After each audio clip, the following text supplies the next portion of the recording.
So we want to do number 48 and 8.1, which is this thing about diet plan. So it says that there's a business that's got a diet plan that they're promoting, and it says they're promising 5% weight loss in the first 2 weeks. Okay.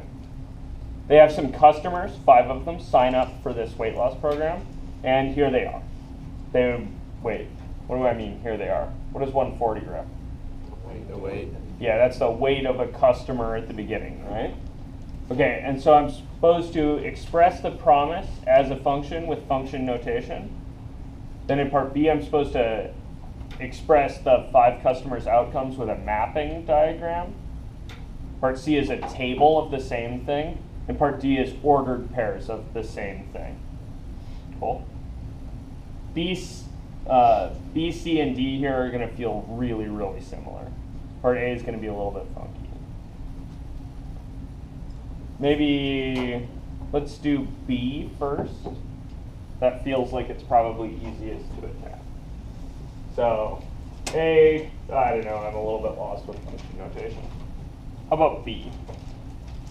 How's a mapping diagram work?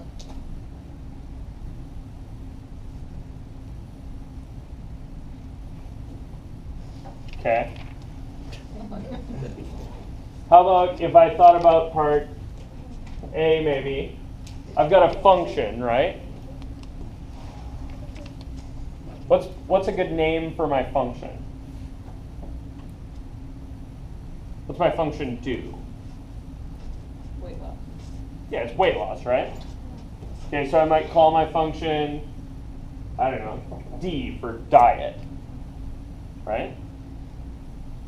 What's D do? What kind of inputs does my diet take?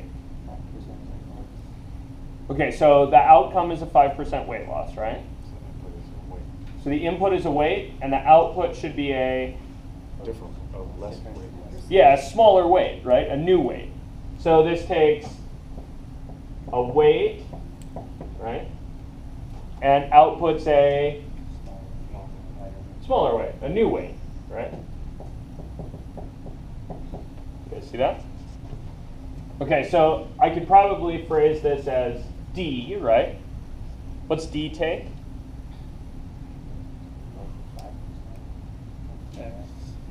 Yeah, it takes some kind of input, right?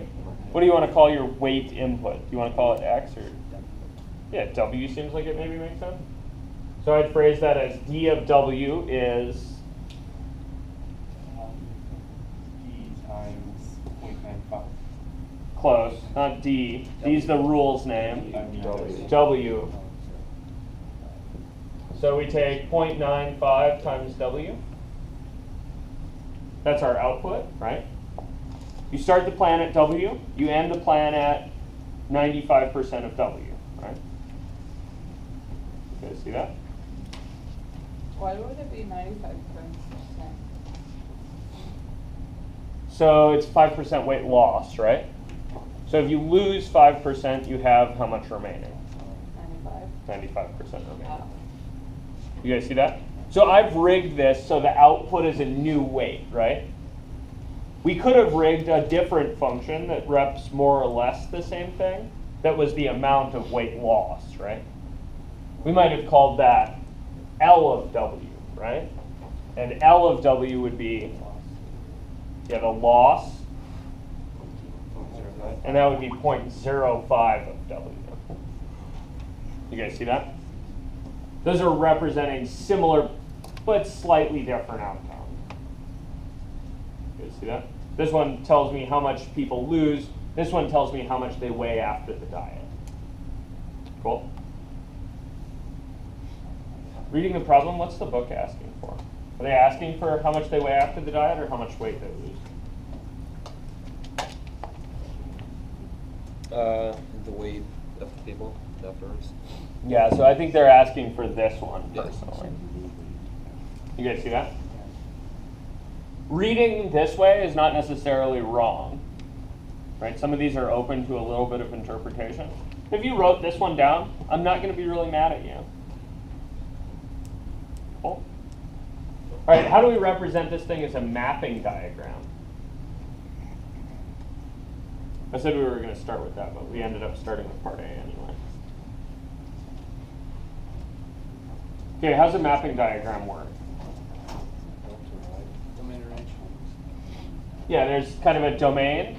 What are the inputs at the beginning here? Oh yeah, okay, 140 is an input, right? Where does it go? Through the function. Yeah, if I put it in the function, where does it go? Yeah, so I would put this in for W. What do I get out? 133.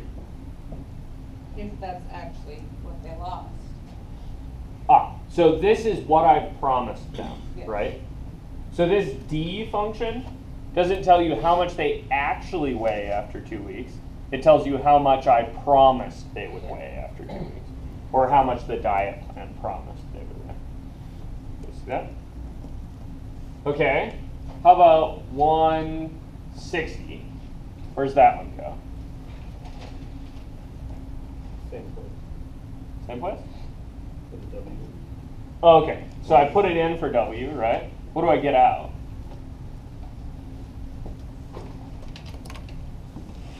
$152. 152.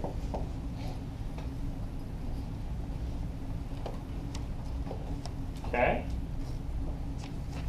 How do I finish my mapping diagram? Just keep going. Okay, what's the next input? 190. 190. And what's the output for 190? 181.5. 181 and a half. Okay. What's the next input? 230. 230. And where does that end up? 218.5. 218.5. And the other one? 280. 280. And where does that end up? 266. 266. Okay, so this is a mapping diagram, right? The way a mapping diagram works is I have input, arrow, output. Then I list all the inputs and all their associated outputs, right? You guys see that? Okay. How about a table? How would a table for this one go?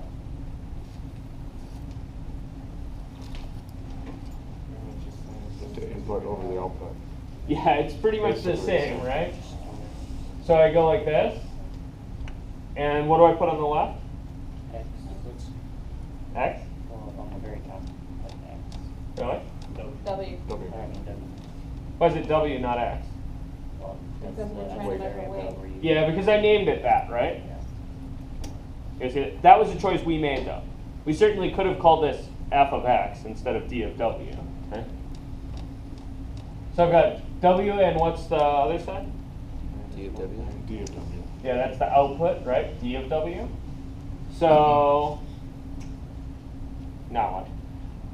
Just copy those over. Yeah, just copy all this stuff down, right? You guys see that? I just write an input, so 140 is a W, and the D of W associated is 133. A W is 160, and the output for it is 152. 152. Continue this copying, right? What's the difference between the mapping diagram and the table? No arrow. Formatting, right? Really, it's just a question of, okay, you replace the arrow with a bar, right? And then you label. All right, how about D? Ordered pairs? Where they hit, is it where they hit on the number line? Yeah, so this is where they hit in the Cartesian plane. The what? This thing? Oh, I was like, okay. Write that down. So I'm just asking, right? If I were to try to make a graph of this function, where would I put some points? 140 and 133. Oh, okay. So 140, 133. Why'd you put them in that order? Because that's already been given. Yeah, okay. You might think these pairs, right? If they're going on a graph, they're an input-output pair, right? guys with me on that? Okay, so I have an input and an output. Stick 'em in. What's the next one? 160 and 152. 160, 152. I- Right? Input, comma, output. Is this any different, really? No. It's No. formatted. Yeah, this is again a formatting thing, I could right? use that graph up there to do the same thing, Yeah, put it on the and usually we do, right? Cartesian plane, is that what it is? Yep. The number line, you mean? No, a number line's one dimensional. Oh, okay. A Cartesian plane's two number lines at right angles. The reason is that I have two things, right, that I want to put down. I have two numbers I want to put on a number line. So I need two number lines to do it. Cool? Questions on this? Would you Yeah. want to graph it after you do those order pairs, or? Did they ask me to? No, but I could, right? I could really graph it from any one of these things, right? I might remember even from Algebra 1 that this is a line, right, with slope 95 over 100 and intercept 0. Or I could draw some points and connect the dots. It'll make a line. The same one. Either way. Cool? Questions on any of the rest of this? That's a pretty good output though. 5% weight loss in 2 weeks, that's actually pretty good. Yeah. If it actually happened, Well, and if it's not water. that's true too. Right? It's really easy to lose 5% of your body mass by not drinking for 2 weeks. It's not healthy, of course. It's not healthy.